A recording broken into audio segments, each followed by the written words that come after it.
Hello, assalamu alaikum, and bismillah. This is Musharraf Zaidi. We're back with another episode of the Bod Lab Live. These are the conversations we try to have one-on-one to try and dig deep into issues that are important today, have been important in the past, and might be important in the future. And today, like every time we do this, we're really lucky to have someone super smart, but not just super smart, super evidence-based with us. Professor Christopher Clarey. He teaches political science at the State University of New York in Albany, and we're delighted to have you with us, Christopher. This is a long time in the making. One of the most interesting sort of pieces of work that you've put out is the paper you co-authored recently with well, not that recently, actually. And you can tell us a bit about the background, because I think it's something you worked on a while ago, and it'll be published in a really top-notch journal, if I'm not mistaken, very soon. But this is a paper you co-authored with Dr. Niloufar Siddiqui, and in it you explore voting preferences and voting behavior of people in Pakistan in terms of how they perceive their own leaders vis-a-vis issues related to Pakistan's relationship with India. That, of course, is a fascinating topic, especially given that we are now approaching the second anniversary of the Balakot attacks, in which India launched aerial attacks on Pakistani soil for the first time since 1971. Yeah. Let me say welcome, Dr. Clarey, and the floor is yours. Tell us about this paper. Yeah, thanks for having me on the program, Musharraf. I've been an admirer of your work for a while. And the paper, as you mentioned, has a long gestation. You know, in academia, these products can kind of wind their way through the pipeline for several years before they pop out of the end. But essentially, at its genesis, my co-author Niloufar Siddiqui and I wondered what matters to Pakistani voters when they are looking at possible candidates for the National Assembly. There is sort of a belief that's widespread that that attitudes toward India are pretty core to Pakistani national identity. And our paper doesn't necessarily disprove that in the least, but we wanted to see if voters, when they went to a hypothetical ballot box, actually cared about such things, or whether they prioritized other things that were maybe more meaningful in their day-to-day lives. And we presented people, we had tablets that we went onto the field with, and we presented people with two columns, essentially, of candidates, candidate A and candidate B, and we varied aspects of them. Was the candidate associated with the PTI or the PMLN? Were they a candidate that had the support of the local Baradri or not? Was it a candidate that was focused on education or not? And one of the things that we varied was whether or not the candidate believed that a hard line toward India was appropriate, or if they believed that a friendly policy toward India was appropriate. And we found that people did distinguish that, but not in a terribly substantive way, right? So that if you had candidates that were kind of identical on every other attribute, two PMLN candidates that both cared about education policy, let's say, but one of them was a hardliner on India and one of them was believed a friendlier policy was appropriate, that people preferred the hardline candidate maybe by 2% more. Right? It wasn't that big of a deal as people went in, whereas other things, particularly party identification, was much more meaningful to people's choices, as well as attitudes toward corruption, attitudes toward political violence within Pakistan. And I think that helps us understand the pressures that an average member of National Assembly is under from his or her constituents. And those pressures, on India at least, are not nothing, but they're not so severe that that candidate doesn't have some latitude to make the choices. Of course, as we acknowledge in the paper, that candidate could be under lots of other pressures with regards to India. As you know better than I, there's both kind of establishment pressures that might exist, but also lots of pressure groups in Pakistan might care a lot about about India. Islamist groups might take to the streets. There may be lots of reasons not to rock the boat on India that would cause candidates to be more concerned than just what their constituents are saying. But it shows in this kind of forward-looking assessment that India is not nothing, but it's not that significant for an average voter.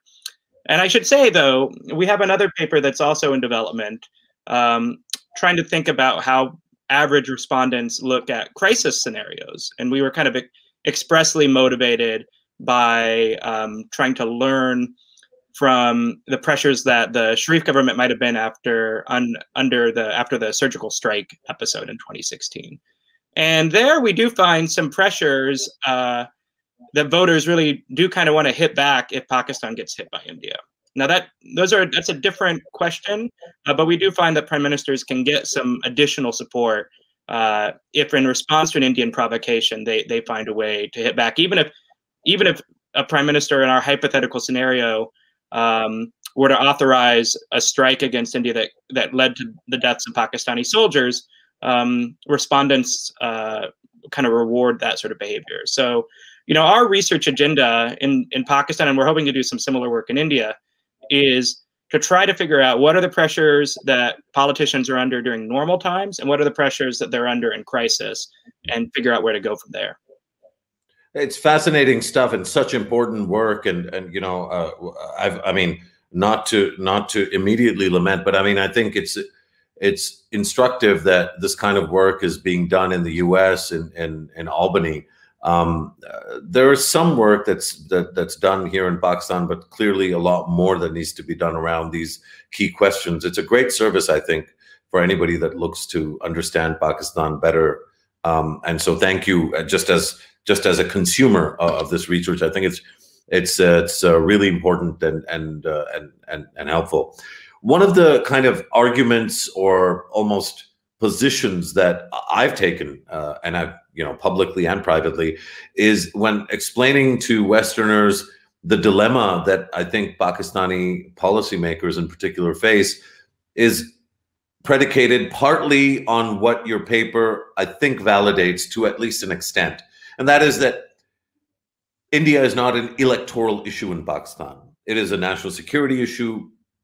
It's a multilateral, with the FATF and 1267, it's an issue in diplomacy. It's an issue, I think, increasingly economically, but it's not something that you'll either be punished for or particularly rewarded for. So, Nawaz Sharif pretending or genuinely being interested in peace with India, in normalization, doesn't get rewarded by the domestic voter, nor is somebody who takes a harder line necessarily punished. And both of those go in the opposite direction as well.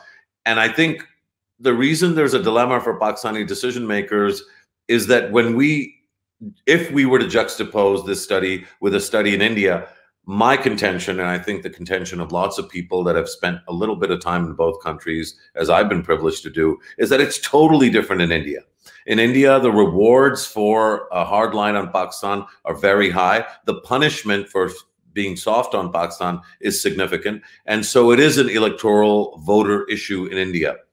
Is there any evidence on the horizon that would corroborate that, Christopher? What's your own sense, even if you haven't done the research? What would you say about that? Yeah, I think this is an interesting question. It's one that my co-authors and I, along with some additional colleagues, have some funding to kind of go out and try to figure out. We have a couple data points, and they kind of point into contradictory directions, right? After, for instance, the 2008 Mumbai attacks, the Manmohan Singh government wasn't particularly punished by the voters at the polls. After the Kargil War, it also seems like it kind of was inconsequential to the BJP in the aftermath of that conflict as well. And there's a few times when it seems like the voters shrug after very serious Indo-Pakistani crises, ones that India does relatively well in, and also ones that India performed not as well in. And that would seem to kind of take us in the same direction that we found in our Pakistan survey, that maybe the voters just care about, kind of normal everyday roti and chawal issues and care less about these sort of nationalism issues. With that said, I don't think it's a surprise that the Modi government, in advance of elections in 2019, is when the Balakot airstrikes occurred, and it was clear that this was an issue that Modi and the senior BJP leadership wanted to have out in the news. Right, this is a kind of fight they picked, and they made sure it was a high salience episode for them. And you talk to some Indian journalists, and they say that the big difference between India and Pakistan in this instance is that when Modi projects a hard line on Pakistan, he's sort of implicitly making a statement about how he will defend Hindus from Muslims wherever they might be, on whatever side of the border they might be, right? So that in part because Pakistan's non-Muslim minority groups have dwindled, especially after 1971. Those sort of issues are not the same, right? There's not a large Hindu minority in Pakistan that a politician would potentially pose himself against in the same way that the BJP might with India's Muslim minority. So I think what we will see how important Pakistan issues are to Indian voters as more survey work emerges. If you look at the normal attitudinal surveys, they look pretty similar. And one question also I have is whether China issues get the juices flowing for Indian voters to the same extent that Pakistan does, right? That there's historically a more emotive issue, even though obviously China, there's been a lot of nationalism theater on that in the last year that might have changed attitudes. Yeah, I mean, again, I think as a non-academic, without the benefit of or the rigor of going through this, again, our when I say our, a lot of colleagues and friends here in Pakistan, we look at how the Indian media covers what is essentially seen here, at least in Pakistan, as a pretty tough bit of a beating that India took around Ladakh, and it's kind of almost if it's presented as anything, it doesn't have nearly the kind of animus that the coverage of Pakistan-related issues tends to have. A lot of this might be anecdotal. I also wonder if, the two examples you gave are really interesting and certainly, lend one, sort of material to think about that articulation or that proposition that I presented to you. I wonder how much Mumbai in and of itself may have changed the behavior of at least the public discourse in India, because to me it seems like Mumbai was, if you will, a kind of last straw for the Indian side of the Track 2 conversations that I've been involved in for the better part of now at least a decade and a half, certainly not, and these predate my kind of growing up into those roles, but these conversations have been ongoing for decades, certainly most definitely after Kargil. Something seemed to have changed in 2008 after Mumbai, and then I think in 2014 it changed again because the normalization of Modi itself, and again as a discourse shapeshifter in India. Though I think you look at that Modi inauguration, it wasn't clear. There is an inclination for the BJP candidates. You saw that with Vajpayee as well, that one thing you can do early in the administration is reach out to Pakistan to show that you're not a zealot, right? So it's hard to just tell whether the inauguration theater with Sharif was sincere or was this desire to kind of change the international brand, right? So I have a book project now. Sometimes I talk about like peace theater, and one important audience member for any peace theater is the U.S. and other people that are looking onwards. So Modi might have an inclination to seem reasonable, but at the same time, Sharif had difficulties in the aftermath of that episode, and I think it's debatable to the extent how much of Sharif's difficulties were because solely of PTI concerns, or PTI concerns interacting with worries by others that Sharif was flirting too heavily with India, right? That his inclinations on India were kind of dangerous to Pakistan, and so when aligned with the PTI grievances, that it kept him in a box really for the entire administration. And so what is the Modi government going to do when there's not an interlocutor they can deal with? And sometimes when you try, I think the Indian, if you talk to Indian moderates, they say, we try to reach out, but there's always a danger then that that there might be some spoiler that emerges and actually causes some hardship, right? That's how they interpret what happened at Kargil. You could even say that's how they interpret what happened in both the 2006 Mumbai bombings and also the 2008 attack during the midst of a pretty productive back channel process, right? So there's a lot of moving pieces here, and it's not to say that Modi isn't a hardliner, and it certainly isn't. I think Modi, after 2016 is probably different than the earliest incarnation of Modi in the prime ministership. So it's hard for me to tell what these trends are. But after President Musharraf falls and the back channel process collapses, we have been left in this very stalled. We have this very stalled process. I don't know how much is Mumbai versus Musharraf's own collapse in political support in early 2008. Again, very interesting framing, because one is used to just thinking inside one's own head about this, and I think the challenge that whether it was more the back channel and the Musharraf process or whether it was Mumbai is an interesting one. I also, you said about Nawaz Sharif. I mean, two things that I think are important to me. The bigger collapse or dismantling might have been Pathankot, and indeed in every instance, again, without prosecuting the realness or the believability of some of the Indian claims. And I know that, they have similar skepticism. So without getting into that, it is true, though, that any kind of difficult normalization process has to endure spoilers. In a sense, it sometimes beggars belief that whether it's Pakistani or Indian interlocutors, that the complaint is about, oh, but you spoiled it, or oh, they spoiled it, and you are responsible for guaranteeing the non-spoilage of the process.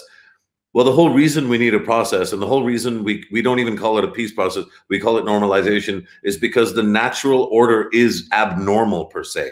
And so when we're seeking to normalize, those that are going to lose, right? So if there are groups in Pakistan, groups in India that are going to lose, that feel that a normalized India for Pakistan and a normalized Pakistan for India is against their interest, that they're going to fight back. And again, I think the more common assumption is that it's just the 1267 listed groups, which at some point had state support and today aren't targeted or hounded in the way that perhaps Pakistan should have done. Yes, but there are also spoilers on the Indian side, particularly the evidence from both 2016 and 2019 suggests that not only are those spoilers present, but that in a sense they're in ascendancy politically. Does that kind of resonate at all, Christopher, or is that again too Pakistani a view for maybe somebody more objective to take seriously? Yeah, I mean, I think the challenge with using proxies for anyone, and this could be true, it's clear that Pakistan's neighbors also have used proxies in Afghanistan, the NDS, and going back to 1971, obviously with Ross. So the challenge with proxies is they are not perfectly in control of the state that's using them, and it's very difficult, almost impossible, for outsiders to know fully how much control the supporting state has.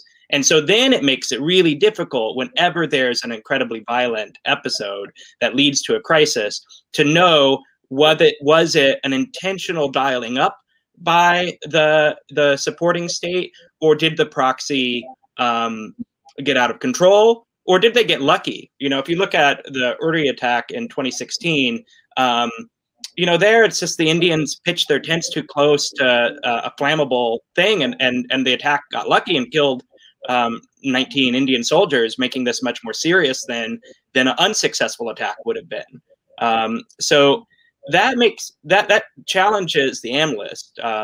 And you know, I've argued that that's part of the reason that we should view ties between intelligence agencies as proxies as dangerous behavior, because there is this built-in risk of escalation that even an assertive intelligence agency is going to have difficulty controlling all the time.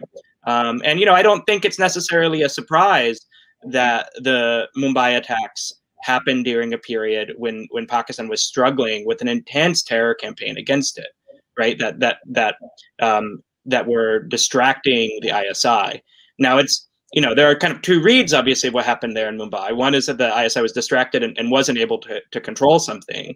And the other, the Indian read, is that the ISI wanted to focus energies elsewhere. And the reality is that you would need basically a human spy in the midst of the organization, or very, very good signals intelligence, to know what the truth is. And even that might not be able to definitively settle it. So it is the case, though, that spoilers have their own agenda, and they periodically have tried to wreck the process, and sometimes the process absorbs better than others. And in fact, I think, you know, in a way, the Mumbai attack that was emotively the huge deal, but the Manmohan Singh, kind of to his credit, and Shiv Shankar Menon, right, went to Sharm el Sheikh and tried something, and then realized they didn't have political support. So it was really, there's three things that happened in 2008, 2009 that I think that kind of end the last period of serious rapprochement, which was Musharraf's fall, the Mumbai attacks, and then Sharm el Sheikh when Singh and I think the Indian Foreign Service said that this isn't politically tenable anymore. And we haven't really at some level tried it since then. The Modi's visit to Lahore being, you know, a symbolic gesture, but it's not the sort of sustained dialogue that the back channel process was. Well, I mean, again, that visit was shortly thereafter. There was another event, obviously, and with respect to the Modi visit to Lahore in December of I want to say 15, and then of course January 2nd or January 6th, I think we had Pathankot, and that derailed it. Then we rebuilt that trust, and I think that's one of the questions I wanted to ask you. I think it's perfectly fair for Pakistanis to claim foul a little bit on two fronts, right? One is on the use of proxies. I mean, Al-Farhan has been reported on not by Pakistani journalists, but by the the most Indian of Indian journalists, but never seems to open a door to more, because Pakistanis are convinced that that's just the very surface of it.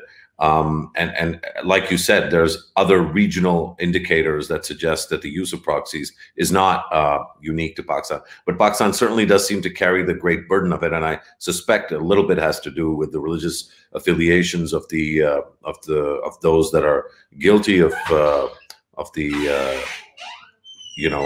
violations and the post 9/11 sort of global discourse. Particularly the one that the U.S. Has adopted. But I think that's a common complaint that Pakistanis have, and I'm not sure you want to address it because that's kind of like standard fare.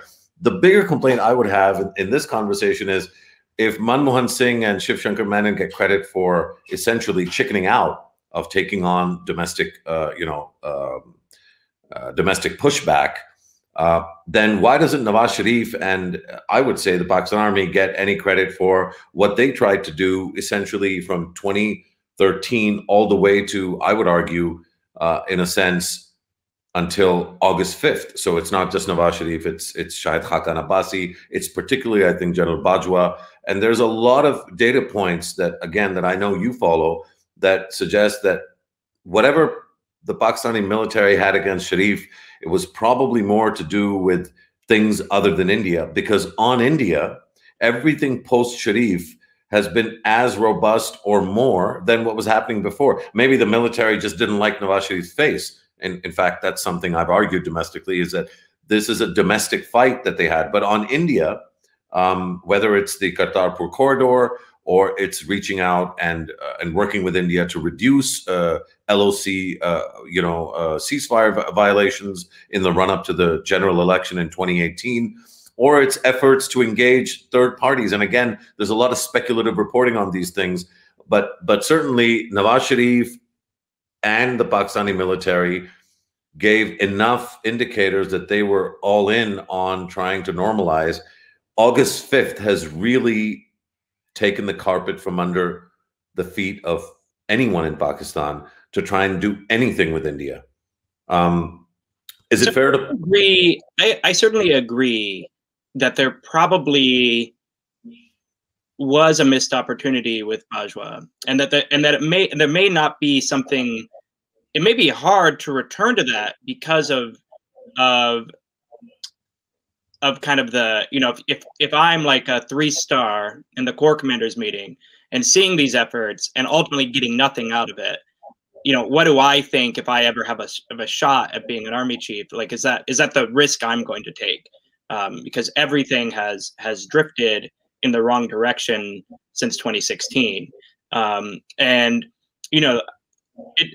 I don't think we can go through and try to adjudicate culpability. It's tough to ultimately settle for the reasons that I mentioned. But I do think that it seems to me, from a personality perspective, you had an army chief that just wasn't, at his core, an anti-India zealot, and that gave an opportunity to India that India has missed, I think, because it was so caught up in the civil military fight in Pakistan, drifting in a direction that it viewed as injurious to its interest. And India has struggled because the Indian civilians, I think, don't want to reach out directly to the military when the military is not ruling. The Indian military itself can't do that sort of military-to-military diplomacy. And then the Indians are wary that they'll make a deal with civilians that will only be undercut from them later and cause these spoilers to emerge. And they haven't, I think, kind of gotten out of their own head. And then, if you don't mind, I would say, this is, again, one of those instances where, as a Pakistani, and, in these conversations, I usually don't take this tack, but I think it's India-Pakistan. It's hard not to, right? I do think that Pakistan gets a raw deal here too, because this kind of marketing of India as, oh, we don't know who to talk to, is also, I think, complete nonsense. The Balakot incident and the capture of the pilot, it was Imran Khan that basically, and again, whether you know this or not, I am not an Imran Khan sort of, his people don't like me. I'm not sure I'm the biggest Imran Khan politician fan. And yet, frankly, Imran Khan made, I think, one of the best speeches that any leader could have made in the situation, at the end of February and the beginning of March in 2019. And you talk to whoever's in charge, and the Indians had no problem talking to General Musharraf all the way up to, the late, great Sushma Swaraj, basically pulling the plug. I think that there's a game that the Indian establishment has played really expertly, and I don't think it's a secular or a Hindutva distinction. I think it's an Indian establishment, just like the Pakistanis have a deep state, and we're learning about the American deep state as Joe Biden kind of attempts to essentially set us up for a reneging of the Doha peace agreement. We also have a deep state in India, and its express intent doesn't seem to be peace with Pakistan. It seems to be taking territory from Pakistan vis-a-vis Siachen. It seems to be provoking Pakistan into nuclear escalation vis-a-vis Balakot. And it seems to be on Kashmir, essentially denying the legitimacy of the dispute there, despite the fact that that dispute has UN Security Council sanction. For all of the errors of judgment and really sins that Pakistan has or may have committed on so many fronts, I don't think we can just, I guess this is more of a question and not an argument, but do you understand when Pakistanis kind of, call foul on this thing that, the India's like, who do we talk to? Like, talk to the government, talk to the same prime minister that handed back your pilot. Now, you say that was General Bajwa's decision. it might have been, but the communicator of that decision and the holder of the office is the prime minister. And by the way, the prime minister has, I mean, he had Navjot Singh Sidhu at his inauguration. There was a lot that this prime minister has done, including in his first speech, directly reaching out to the Indians. Moeed Yusuf, the national security advisor, as you know, basically did an interview with Karan Thapar, I think, which was as close as we're going to get to Pakistan, saying, guys, give us something that indicates that you accept the problem that is Kashmir. But the Indians don't want to do that either. Now, if the Indians want to play hard power, then I think they're going to have to contend with a Pakistan that actually does possess hard power. As again, as easy as it is to pretend that the ISI is just, you know, a few 1267 organizations, it's not. And I think that how we talk about this lends itself to problematizing and reducing the stature of Pakistan. That doesn't help anybody else. If you're a peacemaker or an academic or an activist for peace or somebody who believes India and Pakistan should get along better, reducing Pakistan to the caricature that I think it gets reduced to in this conversation is unhelpful. Is that fair? I think, you know, I'm against caricatures. You know, Pakistan's a place I've been visiting. I think my first trip was probably in 2005, and been visiting continuously since then. You know, it's not that common anymore for an American academic. So, you know, I'm, you know, before the pandemic, I was going at least once a year for several weeks. So that, you know, it's a place I try to go around, and it does defy characterization, right? It's not Syria, for God's sakes. So I support all that. Two things. One, it is true every country has a split internally between hardliner and moderates. And those hardliners are disproportionately going to be in the military and intelligence agencies of those countries. And then there's often a smattering of them through the foreign ministry as well, right? The difference, obviously, right, to give India its due, is the difference is that the hardliners in Pakistan occasionally seize power, right? They just kick out the other team. Whereas if the hardliners want to seize power in India, they have to do through an electoral process, right? When you know, I'm not going to say that the intelligence agencies in India don't engage in shenanigans, but those shenanigans are often more for domestic games, right? M.K. Narayanan joking about tapping the phones of every major politician in India. That happens. I don't think the intelligence agencies are regulated in India the way I would like them to be. But you know, Pakistan is different because of that history of military coups and allegations, you know, pretty recently of the ISI doing domestic stuff when not related to making sure that bad people don't blow up Pakistanis, which you would think would be the primary mission. But everybody does have a deep state, and that deep state does present a veto point. And where I would agree with you, my second point is India is in a much more nationalist phase in my assessment than it has been for decades. It's not clear to me what the right historical analogy is, but it is, you know, since summer of 2019, and I guess even beginning in Balakot, it's clear the BJP government decided that this was something that moved the needle on domestic politics, that India was going to protect, that the BJP government was going to protect India's pride. Rajnath Singh sort of said in early 2019 that Amit Shah is like willing to die for getting back these territories that are held by China and Pakistan. And, you know, you don't want to overlearn, right, in the sense that social media is not real life, but it's clear that Indian social media zealots are their own special breed, right? That they're out there too, and they get a lot of love from their fellow compatriots.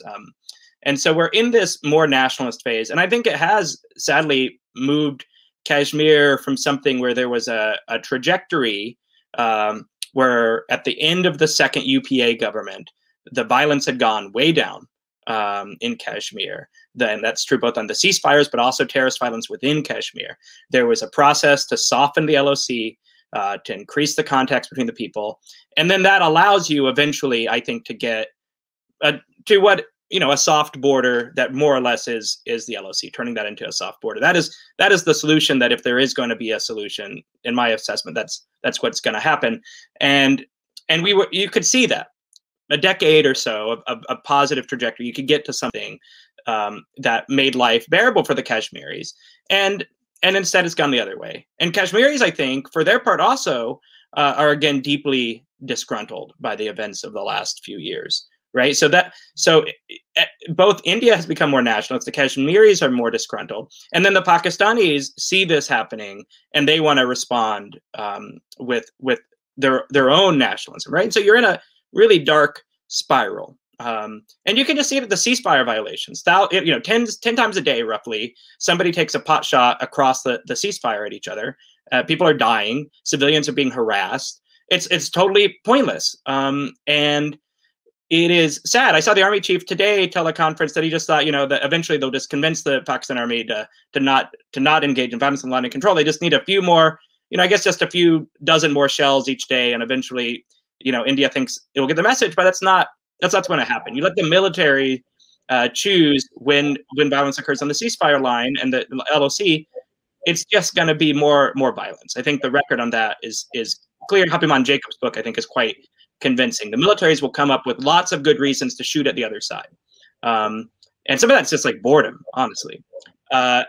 And so I don't know how you break that cycle. I'm pessimistic. It is the case that because Imran Khan has this tight partnership with the military, that's Moeed Yusuf's phrase. He talks about a partnership. Now, partnership's an interesting phrase, right? It's because it's two equals that are typically partners, not. So that's a different thing than what might be the norm for what we would hope is civilian supremacy. But because of that type partnership, it does mean that some of the worst pathologies that have occurred in Pakistan's past, when there has been real civil-military disjuncture, have not occurred, right? And they were, I think, as you correctly say. I think it's good that both sides, after, I think the Balakot episode was very dangerous, right? And if the pilot ejects poorly, or if God forbid the villagers that find him beat him to death, right? That crisis could have taken a very dangerous turn. And I think you are right that Pakistan is not just a bunch of prescribed terror groups, right? It has a real military with lots of conventional modern weaponry, and hundreds, at least 100, and maybe hundreds of nuclear warheads, right? So this is a dangerous development. It's one that worries me quite a bit, and I don't know how we arrest the cycle. But I think we're probably a few years from doing so. I don't see any evidence that we're about to turn a corner here.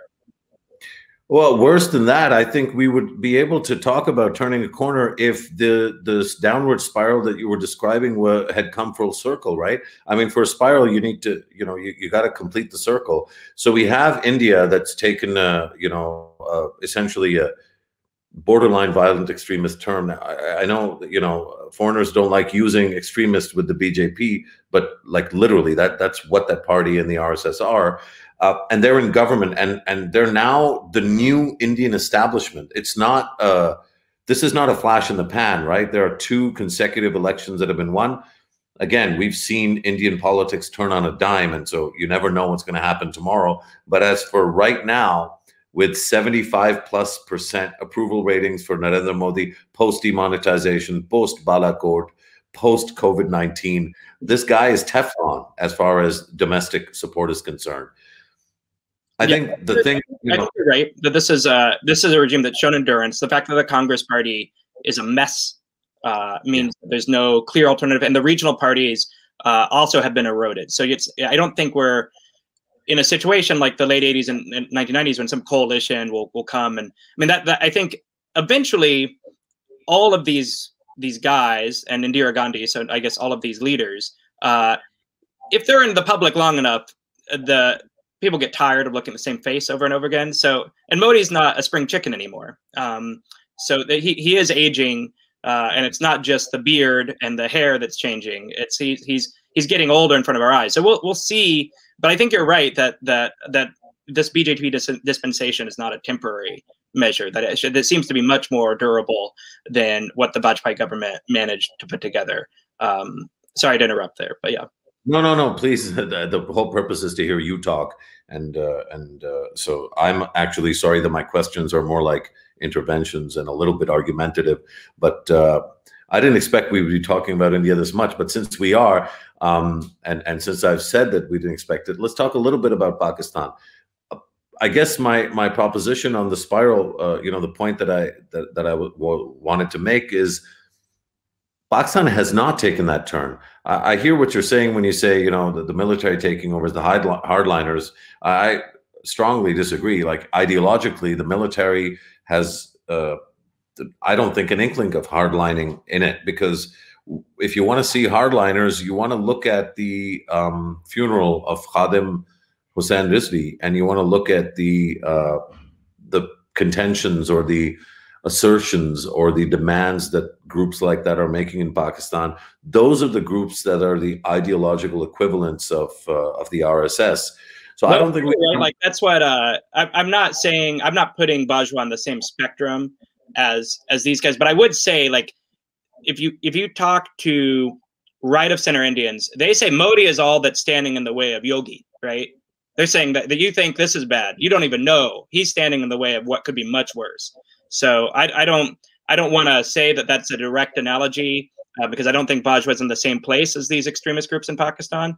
But it is the case that I think the governing center, it could always be worse. I mean, I'm enough of a cynic about life to think that it could always get worse. But I interrupted you again. Sorry. I know that no. I'm on the hot seat still.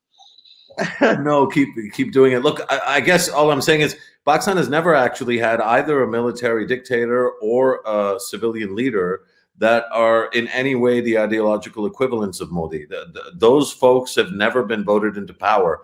I guess the question I had at the end of that is not so much about history, but just about, given that you've been looking at so many different questions and you've asked so many different questions of Pakistani voters, is the future as, if you will, bright as the past when it comes to the choices of Pakistani voters on the extremism spectrum? Because really the military is weirdly, and again, I will get crucified for this, which is fine. It's nothing new. The military is an incredibly responsive political force in Pakistan. The military, it's not like Egypt or many other countries. The military really cares about our conversation, and they care. They care about this less because it's in English and, it's not mainstream, but they especially care about conversations in people's living rooms on the street corner.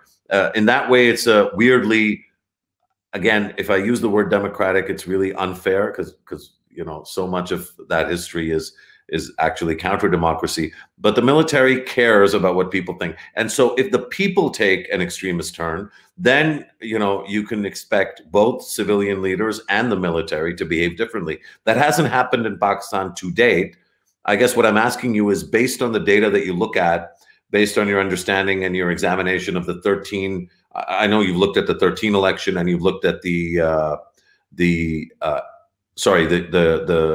election and the 13 election. I don't know if you looked at the 2018 election. A, have you? And B, given the general trends that you've examined, where do you think Pakistani voters are headed vis-a-vis the Pakistani version of the RSS and the BJP?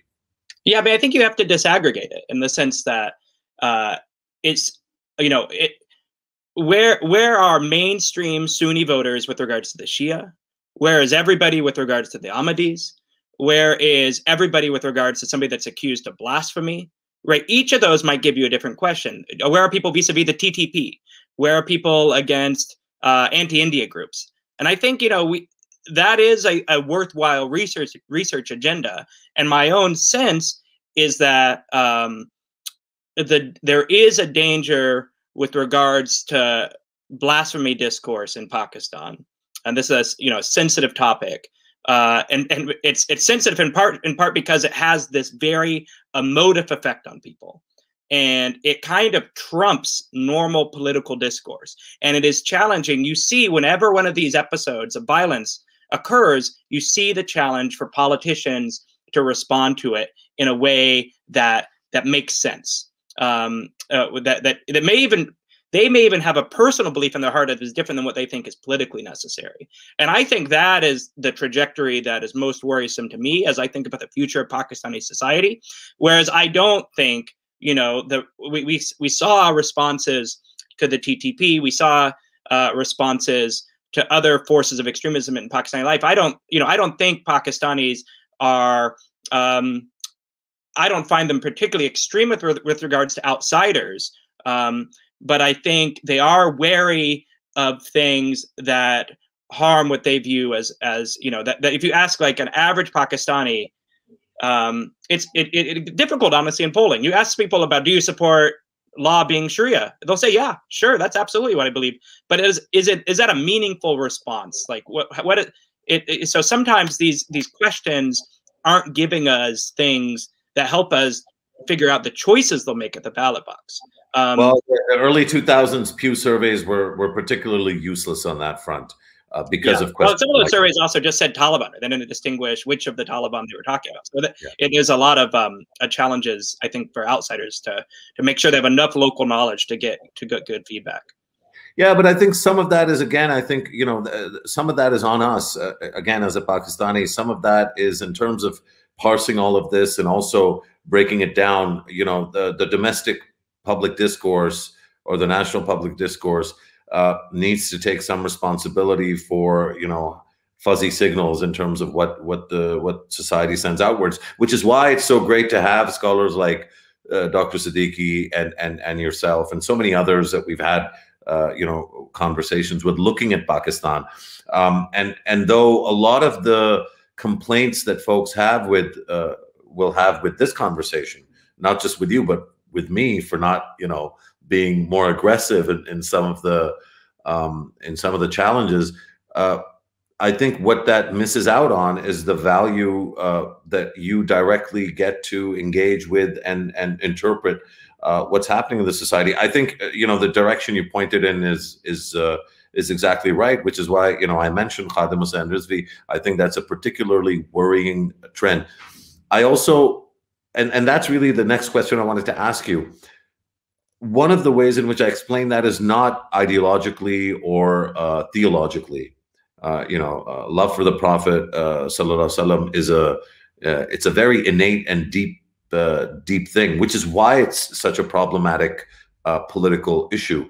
The real thing that's happening, I think, and again, I don't have evidence, but my own reading of how that group came about and what it stands for and how quickly it's been able to mobilize really deep and mass support is, in a sense, the same thing that I think has happened in India, which is that the divisions in society and the inequality in society is now so stark, and the difference between the have and have-nots is so wide that it's become a article of faith for people that there is something beyond the explainable that distinguishes them from those that are the haves.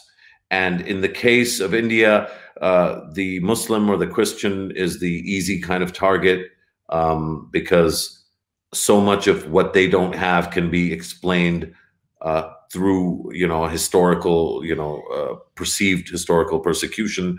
Similarly here, in particular, anti-Ahmadiyya sort of sentiment is, in a sense, a portal for essentially a class war.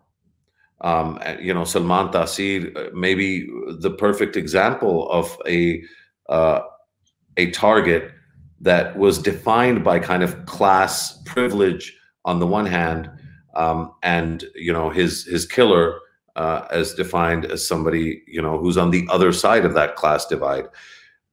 If that's true, then is it almost inevitable that such groups are going to continue to grow in terms of political power? And how does that compare to other places, if there are actually any places we can juxtapose this with? I don't have a good sense comparatively, though I think, if you look across the whole world, we're in a period in which intolerance seems to be rewarded at the polls, not just in places that are in the developing world, not just places in the Muslim world, right? Like obviously I just lived through 4 years of Trump America. You go through large swaths of Eastern, Central, and Western Europe, right? Places that have had the advantage of a developed economy, and some of these strains have been rewarded at the polls. And so I think there is something kind of big going on with the global economy that's making some of these appeals more resonant. Something about social media that's making these things more resonant. Something about WhatsApp. Who knows, right? But it is a challenge. But I don't think you know what, one could always straight line worrisome trends and wind up in apocalypse. Now, the concern is that sometimes that does happen, right? Like societies do drive themselves off of a cliff, and there is a danger there. But there is often a return to equilibrium that goes on. So it is something that I think rightfully thoughtful Pakistani elites are concerned about, and there have been moments, I think, of courage by the judiciary in thinking about some of these problems, because I don't think the pressures they are under are non-trivial, and there have been moments when they've been less courageous, right? So I think are these societies in India and Pakistan being kind of propelled by something larger, and then when that big, whatever the thing that led to Orban and Trump and Brexit, all those things at the same time, when that force resides, will these societies go back to some sort of more normal equilibrium? I think it's possible, and I wouldn't be so quick to worry that we can't arrest this development, but it's something that concerns me as someone that visits Pakistan, that cares a lot for Pakistanis, in the same way that I'm worried about some of those trends of intolerance in India, and the lack of a real competent political force to challenge them, to come up with an alternative narrative that is persuasive to Indian voters. I think that's a concern, and there's a concern, I should note, about this being an issue with middle class societies, right? That there's something about going into middle income that gets these nationalist juices flowing in a way that's difficult to control. That when people are focused on day-to-day survival, some of these issues are maybe less of a concern, and just a little bit more income, where you can see that some people around you are doing really well, and you aspire more. It seems like nationalism kind of takes off in those circumstances, and I should note that one thing that I do think will have an effect in both India and Pakistan is both countries are going to go through a real period of economic difficulty, and we don't know fully what that will look like. I think it will, we don't understand in either India or Pakistan why the COVID pandemic was less severe than it was in many other parts of the globe. It has to do partially with the youthful population. Maybe there was pre-existing immunity from similar coronaviruses that were circulating. We don't fully get it. And so we don't know, as a consequence, whether the new strains from South Africa or elsewhere will have another wave, as both countries are beginning, India further ahead than Pakistan, vaccine rollout. And that means we don't know when the light at the end of the tunnel for the economies will happen, and we don't know what the sort of fiscal pressures both governments will be on. But I think that's going to lead to a period of introspection, because even an ambitious India will have limits to what it can do when its economy shrunk by almost 10% last year, right? So that's like a huge problem. So that's, I guess, just to head towards a conclusion, I think that's an ideal sort of segue into what I wanted to ask you next, which is actually what, Pakistan, of course, has been forced into introspection, I think in some ways rightly, given, what happened in this country between 2007 and 14. But that introspection, or that introspection ride, seems to be back in play, especially vis-a-vis the blob in DC, and a lot of the talking points and the slants. So Steve Cole wrote a piece, I think even before the inauguration, in which I thought some paragraphs were from his notes from like 2011. Like I couldn't believe that Steve Cole was writing that. David Ignatius was back in Islamabad. That was a throwback to again 11, 12, 13, 14. And yet you talked about India. I mean, India is a generation ahead of Pakistan, and I would say even countries like the UK and the US, you have institutional resistance to extremism in the US and in the UK and in European countries that you simply don't have in India. You talked about Pakistani Supreme Court decisions being courageous and some not so. There hasn't been a single courageous decision by the Indian Supreme Court. This is a society that is, and again, I understand the limitations of, a lot of folks in terms of how robustly they want to comment on India. Luckily, being Pakistani, all the incentives are in the other direction, and it's really hard to imagine corrective action. The assumption that something will happen in India that will correct it, particularly in an environment in which the Western powers that are in some ways the source of Modi's legitimacy, partly domestically, but definitely in terms of his behavior vis-a-vis Kashmir, and certainly, I think, because of China and the China complication. So I guess my question is, if that corrective isn't going to come from external pressure, and internally the kind of Hindutva machine is all set to essentially replace Modi whenever he's ready with somebody like a Yogi Adityanath, A, is that too harsh on India? And B, if that prognosis for India is correct, then how do you think that'll play out in terms of Pakistani reaction? Well, I think nationalism feeds on each other. It's easy to justify more hard lines when you see the other side, right? It's hard. It's quite challenging when the other side seems like it's run by zealots to take those risks, and it's easy to justify internally to your own constituencies, and I mean that both literally voters, but also the elites, that you have no choice, right? You're stuck here. As I mentioned, I think societies do re-equilibrate, and we will see whether Modi's Teflon wears off in the face of these economic headwinds that he's experiencing. And it is, we've had obviously long periods of Congress Party rule, and there's a debate whether the BJP is going to be the new dominant party in the same way that maybe in the 60s and 70s it was Congress with occasional very tiny interregnums, and that we might have something similar going on in the BJP era. And there is what we might term democratic backsliding, right? That the institutions, the judiciary, the press, they're under intense pressure, and institutions can only sustain intense pressure for so long before they capitulate. And that is especially the case when you have a weak opposition party. So I'm worried. I don't think that means I don't believe India is heading towards dictatorship. In a way, as people that follow the BJP closely know, they kind of in a way love, almost fetishize elections because they think those elections are the path to Hindu rule. And so you'll at least have those elements of procedural democracy, but we're in a place where the illiberalism of India is worrisome to even those that follow it quite closely.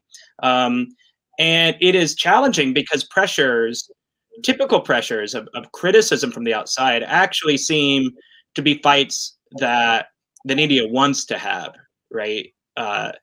Minister Jaishankar did not have to authorize the Ministry of External Affairs to have a press release after the Rihanna and Greta tweets, right? He made that choice. They chose to have that fight, and they liked it. They liked actually having the fight with Justin Trudeau, right? That was useful to them. And so then it makes it difficult for outside groups who want to express concern to do so in a way that doesn't benefit the zealots, right? To both be honest about what might be going on, but also worry that the antibodies that you're going to produce are going to more than compensate for any criticism that you might say. This is an issue that the United States obviously has some familiarity with in other contexts as well. So I'm worried. I don't know how we will move past it. But there is, India is a complicated society that has lots of pressures to re-equilibrate, just as people sort of argue, I think correctly, about Pakistani society, that there's enough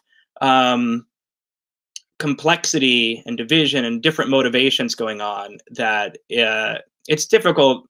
It's not Germany, right? These are much more complicated entities to try to steer, and that does, even look at these farmer protests, right? That does it. Even Delhi was very hesitant to roll over these groups, even though at some level they could if they so desired. Oh, I think that's really the most worrying part, is that they could if they so desired. And again, I don't think there would be the kind of condemnation or punishment or price to pay if they had done. And I think concurrently, a lot of Western interlocutors feel that with a country like Pakistan, which, as you rightly say, is equally, or I mean, again, not to juxtapose or equalize in any way, but is also complex, and yet the smallest incident here will draw condemnatory attention in the way that really it's almost like, what does India have to do to get to be put in the doghouse? And I suspect actually there's nothing India and its leaders can do that will put them in the doghouse, because they happen to be the one large power that seemingly is available for the fight that the Americans are champing at the bit for, which is the U.S.-China fight. Yeah, I mean, I think the new Cold War is going to allow for lots of unpleasantness, for regimes to be unpleasant to their own people, to be unfair and illiberal toward their own people, and there's going to be a lot of holding of noses. And I don't know if Washington has fully realized that, but that is what happens when a geopolitical competition heats up, is kind of secondary values end up being, you figure out what you really care about. And I think what we're going to find, maybe contrary to my desires, is that Washington cares more about the geopolitical fight. And I should say, right, like the Indians will say, well, what the heck, Chris, right? Is there any situation beside, that the American need for Pakistan vis-a-vis Afghanistan, especially, has led to 2 decades of Americans holding their nose at Pakistani behavior. So I think those geopolitical imperatives mean that other concerns make it to the bottom of the list. And although I would say, Chris, that when India, any country, when the State Department spokesman says some mild criticism, they hear that criticism much louder than everybody else around them, right? So one thing that India does have is it doesn't get that much aid. So there aren't some easy levers for India. And the aid that it does get from Japan or elsewhere, those are people that even more totally bought into some of the geopolitical struggles that are about to come. I've had such a delightful time talking to you, Christopher. Thank you for making time to do this. I have so many follow-ups, including helpful lines that I can send you privately on what to say to those Indians. But the what I would share right here is simply that the cost that Pakistan has paid for its alignment with the U.S. in Afghanistan is 40 years. At its height, over 7 million Afghans were in Pakistan. Today, there's 2.5 million. At least 50,000 Pakistanis died between 2007 and 14 in terrorist violence and anti-terrorist and counter-terrorist and counterinsurgency operations. So the Indians, I think, need, I think you can tell them sit down. But that's my job, and we'll do that. My job right now is to thank you again. If there's anything else you want to say before we close out. No, thanks for having me, Musharraf. I think it's good you're having these conversations, even when we disagree. So I think that those disagreements, in fact, are useful for those of us that are trying to learn more about Pakistan and the region, right? Learn from Pakistanis about non-Pakistani places too. Absolutely, and I think that the richness of even our discussion is that hopefully people who think you're wrong about everything will at least give themselves the opportunity to hear what you have to say, and think more about their own positions and how they articulate them, and that's really the purpose. So grateful to you for making time. Your work is excellent. Please keep doing great work on Pakistan, and spend more time in Pakistan. Come here more frequently, study us more rigorously, and criticize us when we deserve it, because criticism is what helps us improve. Absolutely. Thanks, Musharraf. Thank you for joining us. That's all for today. We'll be back with another one of these conversations real soon. Thanks once again to Dr. Christopher Clarey. Goodbye. Thank you.